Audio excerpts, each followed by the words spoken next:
14ویں تراویح کے چند اہم نکات۔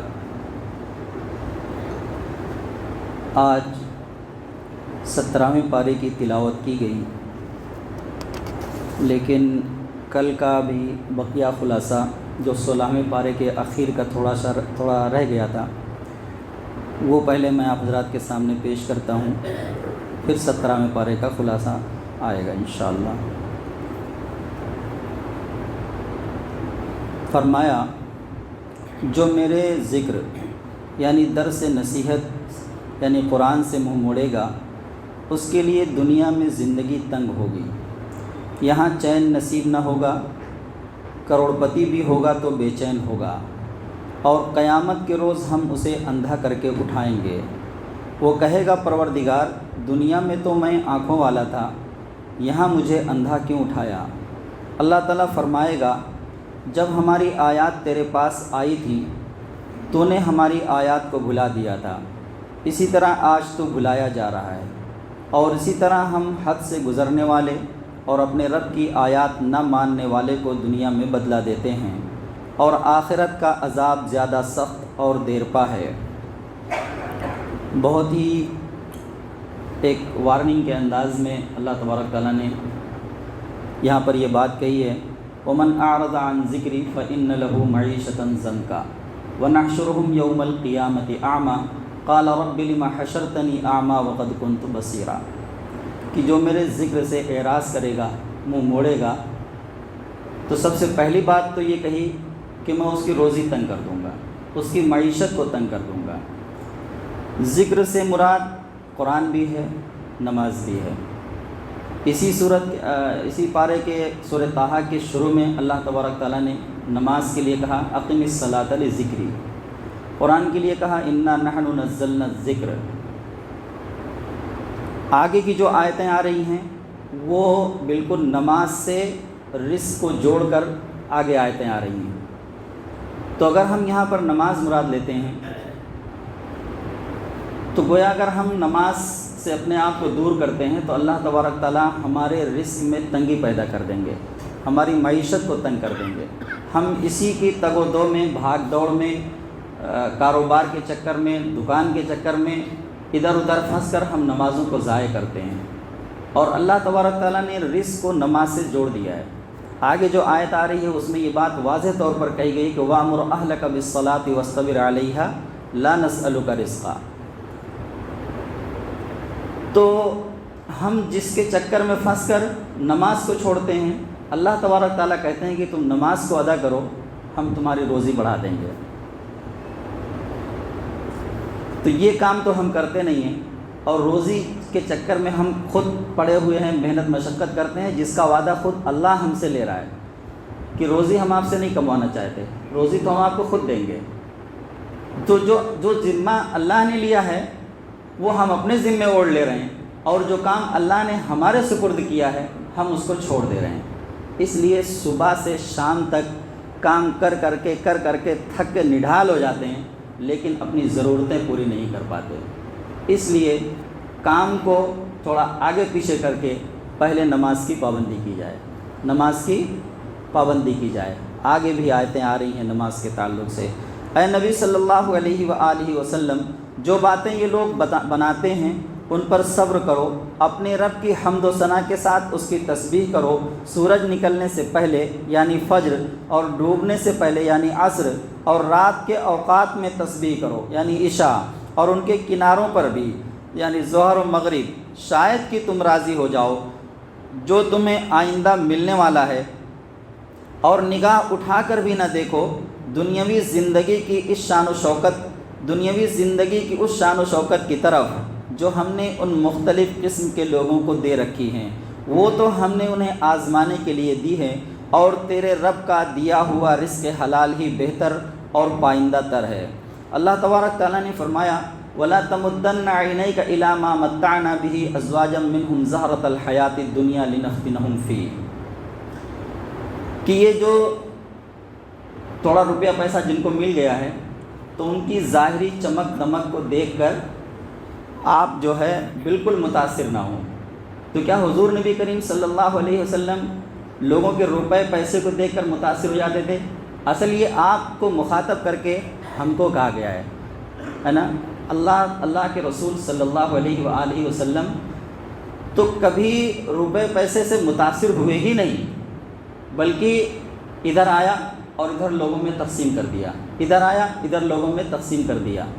جب خیبر فتح ہوتا ہے تو ایک بڑا مال غنیمت آتا ہے، لیکن آپ اس کو سینت کر رکھتے نہیں ہیں، بٹنے کے بعد جو آپ کے حصے میں آتا ہے وہ آپ نے فوراً لوگوں میں تقسیم کر دیا۔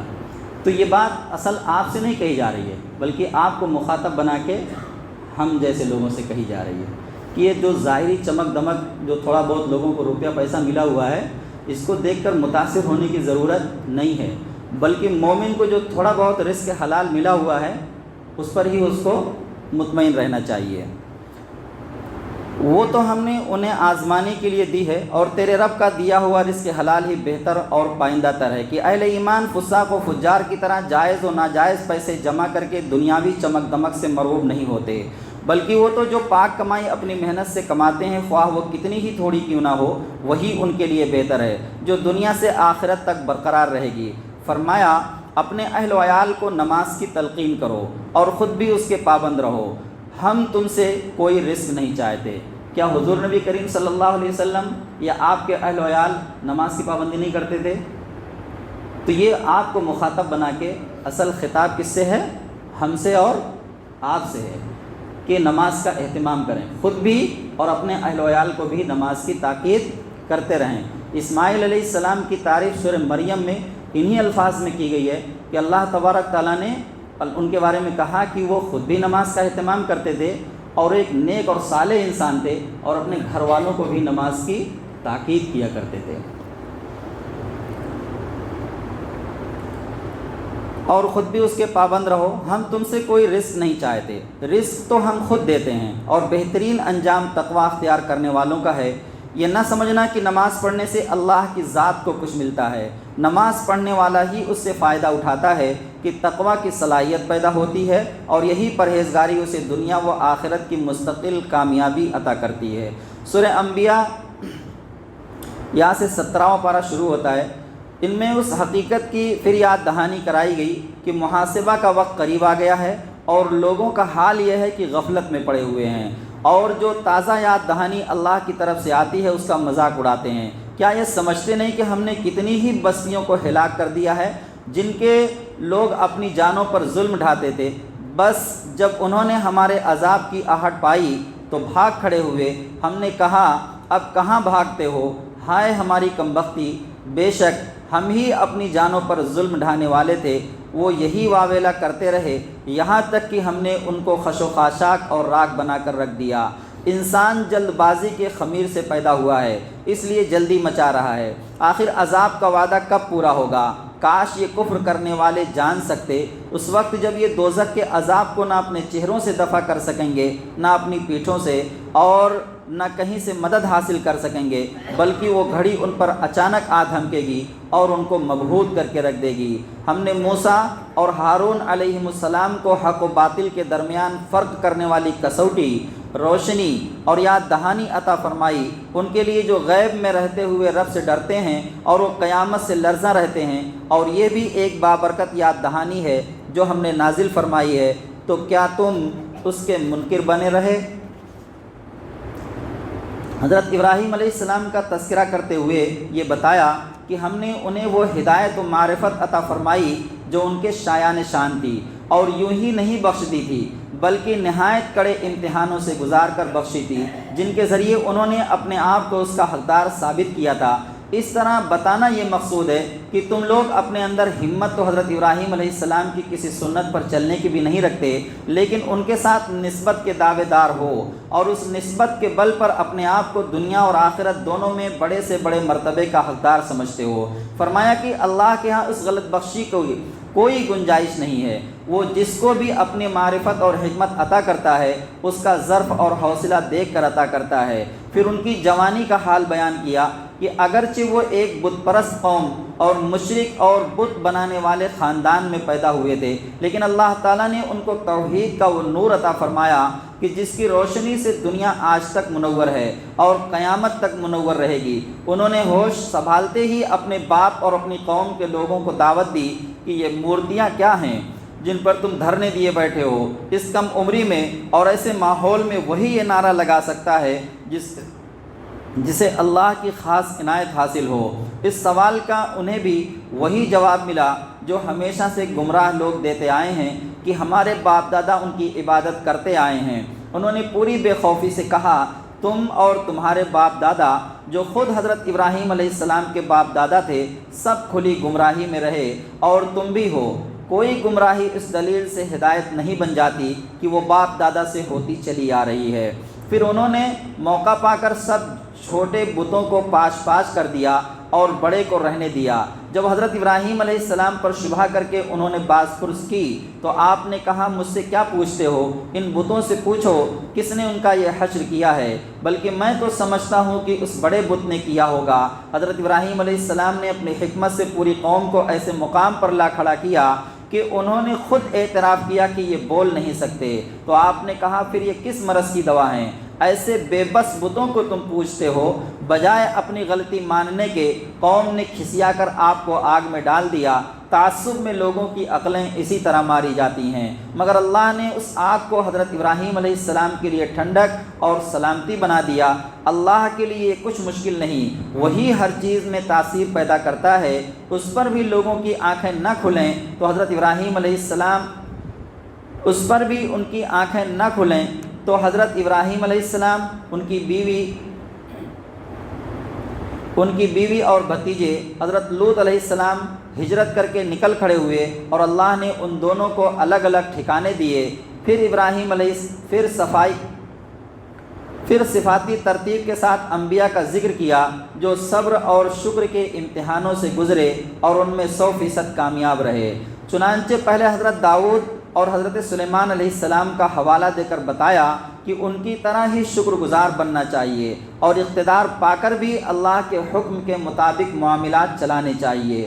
پھر حضرت ایوب، اسماعیل اور ادریس اور ذوالکفل علیہم السلام کا حوالہ دے کر نبی صلی اللہ علیہ وآلہ وسلم اور آپ صلی اللہ علیہ وآلہ وسلم کے مظلوم صحابہ رضی اللہ عنہم کی ہمت افزائی کی کہ جس طرح اللہ کے ان نیک بندوں نے صبر اختیار کیا اور اللہ نے صبر کے بدلے انہیں اپنی رحمت سے نوازا، اسی طرح تم بھی مصائب کے مقابلہ میں صبر کا مظاہرہ کرو، اللہ تمہیں بھی اپنی رحمتوں سے نوازے گا۔ گویا اب قیامت تک کے لیے مسلمانوں کو بھی یہی سبق دیا جا رہا ہے، کاش وہ اسے سمجھیں۔ یہاں پر حضرت ایوب علیہ السلام کی دعا کا ذکر ہے، وَأَيُّوبَ إِذْ نَادَى رَبَّهُ أَنِّي مَسَّنِيَ الضُّرُّ وَأَنْتَ أَرْحَمُ الرَّاحِمِينَ۔ اتنی ایک طویل بیماری میں مبتلا ہیں اور ایسے جامع انداز میں حضرت ایوب علیہ السلام دعا کر رہے ہیں صرف 2 لفظ کے اندر کہ اللہ مجھے تکلیف پہنچی ہے اور تو ارحم الراحمین ہے۔ کیا تکلیف ہے؟ کوئی شکوہ نہیں، کوئی شکایت نہیں، کوئی گلہ نہیں کہ میں اتنے دن سے پریشان ہوں، میں اتنے دن سے پریشان ہوں، کچھ نہیں۔ اللہ مجھے تکلیف پہنچی ہے، میں بیمار ہوں اور تو ارحم الراحمین ہے۔ ہم بھی دعا کر سکتے ہیں کہ اللہ رزق کی تنگی ہے اور تو رزاق ہے، اللہ میں بیمار ہوں تو شفا دینے والا ہے، کاروبار نہیں چل رہا ہے، تیرا اختیار ہے، تو چاہے تو چلا سکتا ہے۔ لیکن ہم لوگ شکوہ اللہ سے نہ کر کے، اپنا درد اپنے رب کے سامنے نہ بیان کر کے لوگوں کے سامنے بانٹتے پھرتے ہیں، لوگوں کے سامنے بیان کرتے ہیں۔ ایوب علیہ السلام نے کبھی یہ کام نہیں کیا، لوگوں سے شکوہ نہیں کیا، یہاں تک کہ گھر کا ہر فرد سوائے ایک باوفا بیوی کو چھوڑ کر گھر کا ہر فرد ان کو چھوڑ کر چلا گیا، ان کے بیٹے پوتے جو بھی رہے ہوں۔ پھر اللہ تبارک تعالیٰ اسی آیت کے آگے جملے میں کہتے ہیں کہ پھر جب انہوں نے دعا کی ان الفاظ کے ساتھ تو ہم نے ان کی دعا قبول کی، ان کو پہلے تو ان کی بیماری جو تھی وہ بیماری دور کی، اور پھر اس کے بعد جتنے ان کے آل اولاد تھے اس وقت جب وہ بیماری میں مبتلا ہوئے تھے جو ان کو چھوڑ کر گئے تھے، اللہ تبارک تعالیٰ کہتے ہیں کہ پھر ہم ان کا اس کا ڈبل کر کے ہم نے ان کو لوٹایا ان کے پاس۔ تو اللہ جب دعا کو قبول کرتا ہے، توبہ قبول کرتا ہے، ہماری گناہوں کی معافی جب ہمیں دیتا ہے تو پھر اللہ مزید نوازتا ہے، جو کچھ رہتا ہے پہلے سے اس سے زیادہ دیتا ہے، جو کچھ کسی آزمائش کی وجہ سے چھن جاتا ہے اللہ تبارک تعالیٰ کے سامنے جب بندہ صبر کے ساتھ جمع رہتا ہے اور اپنے رب سے دعائیں مانگتا رہتا ہے تو اللہ تبارک تعالیٰ جتنا اس وقت چھنا رہتا ہے اس سے زیادہ نوازتا ہے۔ ایوب علیہ السلام کے ساتھ یہی معاملہ ہوا۔ ہمیں بھی یہی رویہ اختیار کرنا چاہیے۔ انبیاء کے جو واقعات ہمیں اس کتاب کے اندر سنائے جا رہے ہیں، یہ ہم اس لیے سنائے جا رہے ہیں تاکہ ہم اس سے سبق حاصل کریں، اس سے ہم نصیحت لیں۔ یہ کوئی قصہ گوئی کی کتاب نہیں ہے۔ انبیاء کے جو واقعات سنائے جا رہے ہیں، یہ قصے کہانی کے لیے نہیں سنایا جا رہا ہے کہ آپ سن کر اس مزے لیں، نہیں، نصیحت کے لیے سنائے جا رہے ہیں۔ اسی طرح حضرت یونس، زکریا، یحییٰ اور حضرت مریم و عیسیٰ علیہم السلام کا حوالہ دیا، جن کے لیے اللہ نے انتہائی تاریک اور مایوس کن حالات میں اپنی قدرت اور حکمت کے نہایت حیرت انگیز کرشمے نمودار کیے، تاکہ یقین آ جائے کہ حالات و اسباب سب اللہ کے اختیار میں ہیں۔ اس لیے اسے راضی کرنے کی فکر کرو۔ آج کے جو حالات چل رہے ہیں، بار بار میں یہ بات کہہ رہا ہوں، ہمیں اس سے بہت زیادہ گھبرانے اور ڈرنے کی بالکل قطعی ضرورت نہیں ہے۔ ہمیں ضرورت کیا ہے کہ ہم اپنے رب کو راضی کر لیں، جیسا وہ چاہتا ہے اپنے بندوں کو دیکھنا، ہم ویسے بن جائیں، حالات تبدیل ہوں گے انشاءاللہ۔ فرمایا جو شخص ایمان والا ہو، عمل صالح کرے تو اس کی ناقدری نہ کرو، ہمارے ریکارڈ میں سب محفوظ ہے۔ جب کوئی بستی ہلاک کی جاتی ہے تو دوبارہ اسے موقع نہیں دیا جاتا۔ تم اور تمہارے وہ معبود جنہیں تم اللہ کو چھوڑ کر پکارتے ہو جہنم کا ایندھن ہے، وہاں تم کو جانا ہے۔ اگر یہ واقعی معبود ہوتے تو جہنم میں نہ جاتے۔ اب سب کو ہمیشہ اسی میں رہنا ہے، وہاں وہ پھنکاریں ماریں گے اور حال یہ ہوگا کہ کان پڑی آواز سنائی نہ دے گی۔ رہے وہ لوگ جن کے لیے ہماری طرف سے بھلائی کا پہلے ہی فیصلہ ہو چکا ہوگا تو وہ یقیناً اس سے دور رکھے جائیں گے، اس کی سرسراہٹ تک نہ سنیں گے، ہمیشہ ہمیشہ من پسند چیزوں کے درمیان رہیں گے۔ انتہائی گھبراہٹ کا وقت ان کو پریشان نہ کرے گا اور ملائکہ بڑھ کر ان کو ہاتھوں ہاتھ لیں گے۔ یہ وہی دن ہے جس کا تم سے وعدہ تھا، یہ وہی دن ہے جب ہم آسمان کو ایسے لپیٹ کر رکھ دیں گے جیسے چادر لپیٹ دی جاتی ہے، اور جیسے ہم نے تم کو پہلی بار پیدا کیا ویسے دوبارہ پیدا کریں گے۔ یہ پکا وعدہ ہے جسے ہم ضرور پورا کریں گے۔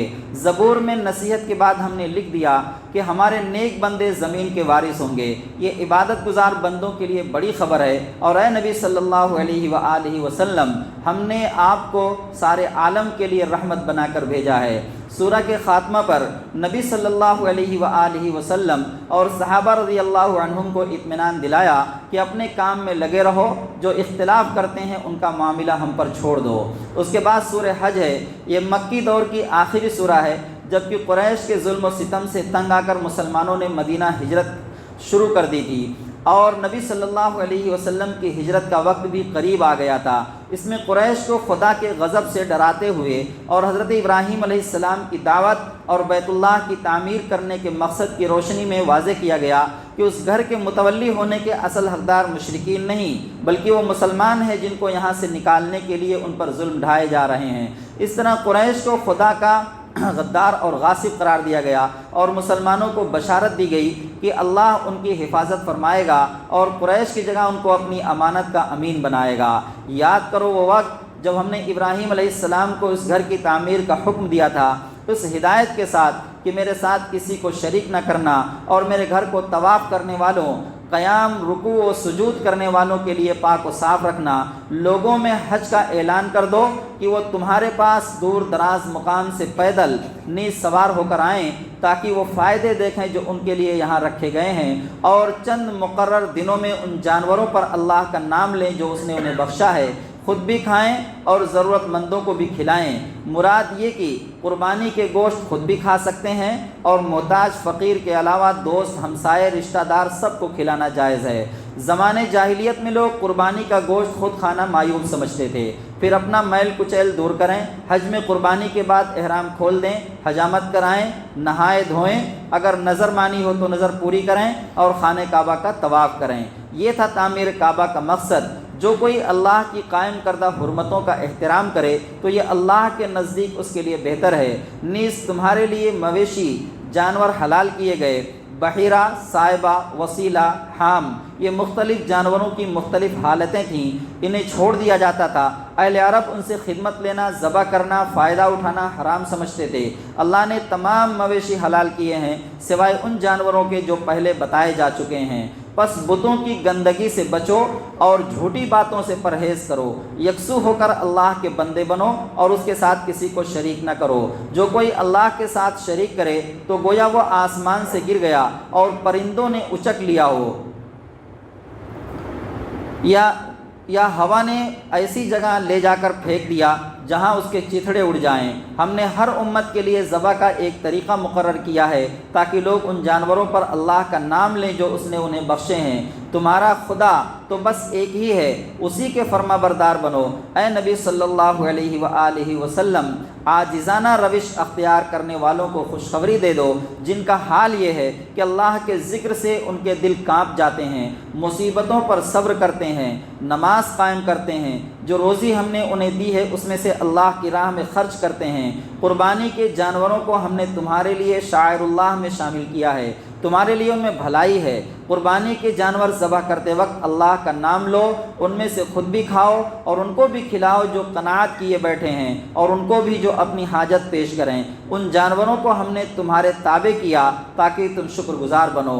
اللہ کے یہاں قربانی کا نہ تو گوشت پہنچتا ہے نہ خون، مگر اسے تمہارا تقوی پہنچتا ہے۔ اس نے ان جانوروں کو تمہارے لیے مسخر کیا تاکہ اللہ کی کبریائی بیان کرو۔ اس نے تمہیں ہدایت دی۔ اے نبی صلی اللہ علیہ وآلہ وسلم، نیکوکاروں کو بشارت دے دو۔ زمانے جاہلیت میں مشرکین بتوں کے نام پر جانور ذبح کر کے ان کا خون اور گوشت بتوں پر چڑھاتے تھے، اور اللہ کے نام کی قربانی کا خون گوشت کعبہ کے پاس لا کر رکھتے اور خون دیواروں پر ملتے۔ وہ سمجھتے کہ قربانی کا یہ حصہ اللہ کو پہنچتا ہے۔ اللہ تعالیٰ نے فرمایا، خون اور گوشت نہیں بلکہ اللہ کے ہاں تمہارا جذبہ قربانی پہنچتا ہے۔ سورہ ختم کرتے ہوئے قریش کے مشرکانہ عقائد کے خلاف زبردست استدلال پیش کیا جو ہر زمانے میں قابل غور ہے۔ فرمایا، جن کو تم اللہ کے سوا پکارتے ہو وہ ایک مکھی بھی پیدا نہیں کر سکتے، مکھی اگر کچھ چھین لے تو وہ اس کو بچا بھی نہیں سکتے۔ جن سے مانگا جا رہا ہے اور جو مانگ رہے ہیں دونوں ہی کمزور ہیں۔ حقیقت یہ ہے کہ ان لوگوں نے اللہ کی جیسا کہ اس کا حق ہے قدر ہی نہیں پہچانی۔ بے شک اللہ سب سے زیادہ قوی اور غالب ہے۔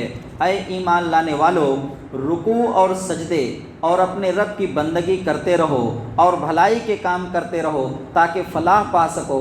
اللہ کی راہ میں جد و جہد کرو جیسا کہ اس کا حق ہے۔ اس نے تم کو اسی کام کے لیے چن چن کر مدینہ میں اکٹھا کیا ہے اور دین کے معاملہ میں کوئی تنگی نہیں رکھی۔ تمہارے باپ ابراہیم علیہ السلام کی ملت کو تمہارے لیے پسند کیا ہے۔ اسی نے تمہارا نام مسلم یعنی اطاعت گزار رکھا ہے، پہلے بھی اور اس قرآن میں بھی، تاکہ رسول تمہارے لیے اللہ کے دین کی گواہ بنے اور تم دوسروں کے لیے گواہ بنو۔ پس نماز کا اہتمام کرو، زکوٰۃ ادا کرتے رہو، اللہ کو مضبوطی سے تھام لو، وہی تمہارا مولا ہے اور وہی تمہارا مددگار۔ کتنا اچھا ہے وہ مولا اور کتنا اچھا ہے وہ مددگار۔ 14ویں تراویح کا بیان ختم ہوا۔ اللہ تعالی ہم سب کو قرآن پڑھنے، اس کو سمجھنے اور اس پر عمل کرنے کی توفیق عطا فرمائے۔ ربنا تقبل منا انک انت السمیع العلیم وتب علینا انک انت التواب الرحیم۔ صلی اللہ تعالی علی خیر خلقہ محمد وعلی آلہ واصحابہ اجمعین برحمتک یا ارحم الراحمین۔